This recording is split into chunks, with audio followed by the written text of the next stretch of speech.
Y como habíamos anticipado en el comienzo de nuestro programa, estamos con el doctor Pablo Kessmann, que es abogado, asesor letrado del Consejo Médico de la provincia de Córdoba y es médico también. ¿Qué tal, Pablo? Bienvenido. ¿Qué tal? Buenas tardes, ¿cómo está? El doctor Pablo Kessmann se encuentra en este momento porque en muy próximos instantes va a dar una conferencia relacionada con muerte digna y es por eso que nosotros lo trajimos a nuestro programa para hablar sobre ese mismo tema. Así que podríamos ir comentándole a la gente y diciendo y definiendo qué es la muerte digna, Pablo.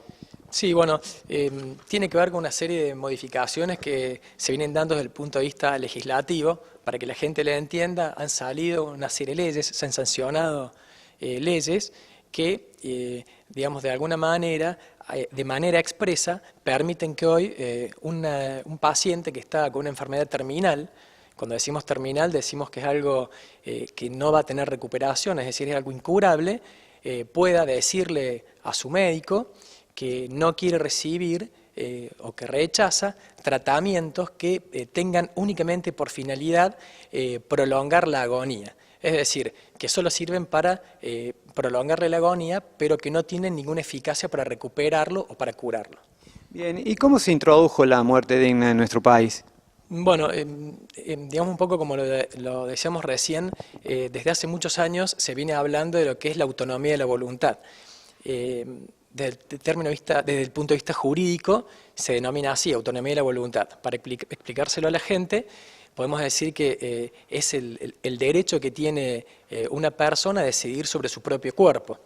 Entonces, a partir de ese principio de la autonomía de la voluntad, de ese principio en el cual una persona puede decidir sobre su propio cuerpo, se han ido haciendo leyes y en este año, en el 2012, en el mes de mayo, tanto la nación como la provincia han sancionado leyes en relación a la muerte digna.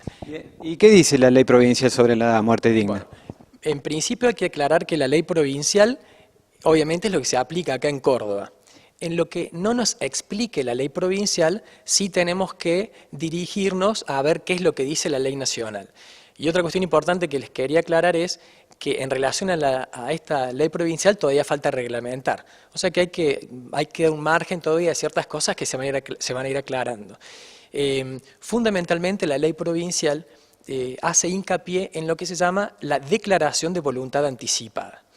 La declaración de voluntad anticipada es un poco haciendo referencia a que si bien el paciente tiene derecho a decir yo no quiero, estando con una enfermedad terminal, que me hagan determinados tratamientos que solo prolonguen digamos, la agonía sin posibilidades de recuperación, tiene posibilidad de hacer eso de forma anticipada. Es decir, previendo que en el futuro uno pueda llegar a tener una enfermedad terminal y no pueda manifestarlo, no puede decirle al médico, mire, yo no quiero que me hagan esos tratamientos que al fin y al cabo no me van a ayudar a recuperar, puede hacerlo de manera anticipada, por escrito. Entonces, en esos casos, el médico ya va a saber qué es lo que, digamos, cuáles son las instrucciones que uno ha dejado en el caso de que lamentablemente se encuentre en una situación de enfermedad terminal.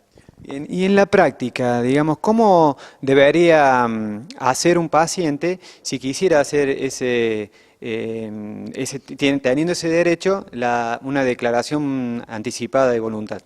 Perfecta la pregunta. Vamos a poner unas situaciones, digamos, supuestos para que la gente pueda entender exactamente cómo se maneja.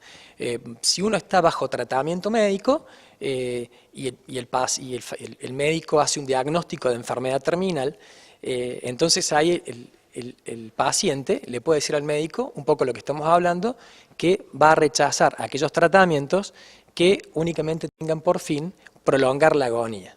Para que sintetizarles el concepto, aquellos tratamientos que no van a ayudar a recuperar al paciente, que van a ser más digamos, el dolor o el sufrimiento que causan y que no nos van a brindar ningún tipo de recuperación ni de cura.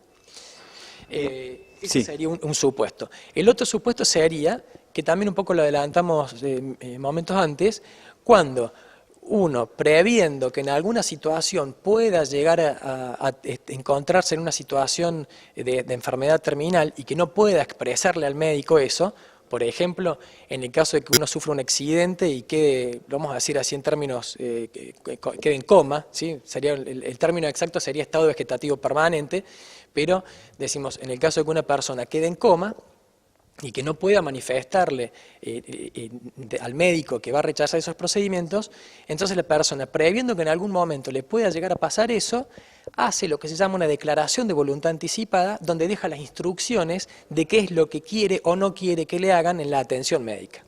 Bien, ¿y qué pasa a ese paciente que hizo su declaración de voluntad anticipada y luego se arrepiente? Bueno, siempre lo que se tiene en cuenta es, digamos, la manifestación del paciente en el momento de la atención médica. Si uno hace una declaración de voluntad anticipada y empieza a hacerse atender por el médico y el médico le dice que tiene una enfermedad terminal y en ese momento uno cambió de opinión porque antes pensaba que podía, de alguna manera, digamos, no quería recibir ningún tratamiento de estos desproporcionados y ahora piensa que sí quiere recibirlos, perfectamente los puede hacer. Bien, hagamos una suposición. Una mujer hizo una declaración de voluntad anticipada, se embaraza y estando embarazada, ¿cómo sería, digamos, en ese momento, digamos, cómo podría resolver esta problemática? Claro, la ley específicamente ya lo ha previsto en cuanto a que todos los efectos de esa declaración de voluntad anticipada quedan suspendidos hasta que finalice el embarazo. Bien, ¿y cómo se entrelaza la atención entre el médico y la ley de muerte digna, digamos, es el puente tan fino, digamos, ¿no? ¿Cómo sería esa combinación? Sí. Bueno, por lo que tenemos en el momento hay que ver cómo se reglamenta la ley provincial. Funcionaría, se lo vamos a hacer práctico para que la gente entienda, digamos, uno llega, mientras uno pueda manifestarle al médico cuál es su voluntad, cuál es la decisión, yo voy al médico, me dicen tengo una enfermedad terminal, yo le puedo decir al médico si acepto o rechazo los tratamientos, ¿sí? Puede ocurrir el caso que yo vaya al médico, ¿sí? Pero digamos, la situación se plantea en que he tenido un accidente. Entonces estoy en un estado de coma, que ya más o menos lo habíamos hablado, entonces al estar en ese estado de coma yo no le puedo manifestar al médico cuál es mi voluntad. Entonces el médico, ¿qué es lo que tiene que hacer? Tiene que ver si es que hay una declaración de voluntad anticipada, ¿sí? Entonces, si hay una declaración de voluntad anticipada, él va a tener que seguir exactamente las instrucciones que yo he dejado en esa declaración de voluntad anticipada. Si no hay declaración de voluntad anticipada, y obviamente yo que estoy en coma no puedo expresar mi voluntad, entonces ahí lo que entra a regir es la ley ha determinado quiénes son los familiares, podemos decir, que pueden tomar la decisión por mí, ¿sí? El orden que ha establecido la ley es que primero, ¿sí? Estamos hablando, vamos a repetir el caso, en una persona que no puede manifestar su voluntad, el ejemplo es un accidente con una persona que está en coma, ¿sí? De hace varios meses, no habiendo una declaración de voluntad anticipada, es decir, que tampoco sabemos qué era qué dejó por escrito y qué pensaba esa persona en relación a qué tratamientos o no quería recibir. Entonces, en esa situación, los que deben decidir en cuanto a estos tratamientos son, por el orden que ha dado la ley, y es lo que hay que seguir, el cónyuge. Luego está lo que se llama, lo que podríamos ver, la persona que conviva con la persona enferma, tiene que ser una convivencia mayor de 3 años, continua e ininterrumpida. Luego, en ese orden siguen los hijos, los padres, y bueno, y según el caso. Y específicamente hay que respetar ese orden.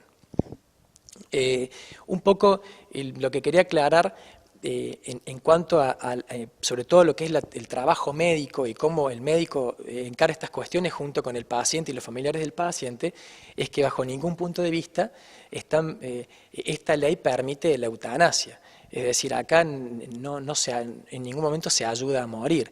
La decisión siempre, digamos, es una decisión del paciente en cuanto a rechazar tratamientos que sean desproporcionados en relación a los beneficios que producen cuando uno tiene una enfermedad que sabemos que no hay recuperación.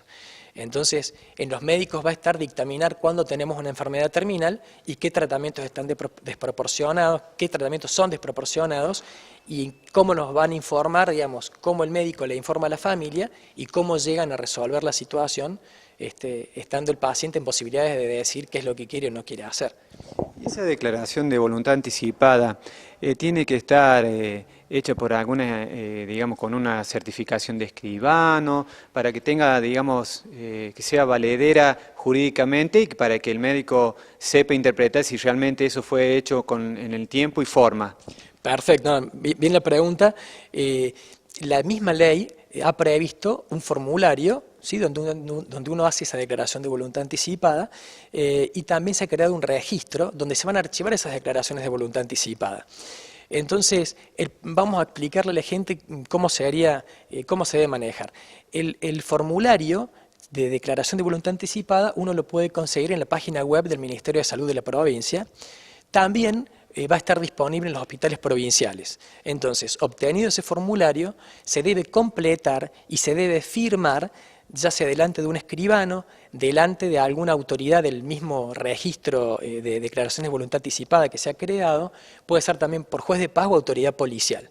O sea que, como bien vos decís, se requiere que esté ese formulario certificado por alguna autoridad.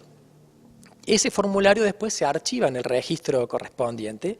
Entonces, ¿cómo se va a manejar? Cuando uno va al médico, ¿sí?, uno le tiene que hacer saber al médico que tiene una declaración de voluntad anticipada. O en caso que uno no esté en condiciones de decírselo, los familiares deben saber que existe esa declaración de voluntad anticipada para que el médico pida al registro, a donde están archivados, que le manden una copia y agregarlo a la historia clínica. Porque eso, al fin y al cabo, es lo que va a determinar cuáles son las instrucciones que el paciente dice en relación a cuando se presente una desgraciada situación de enfermedad terminal.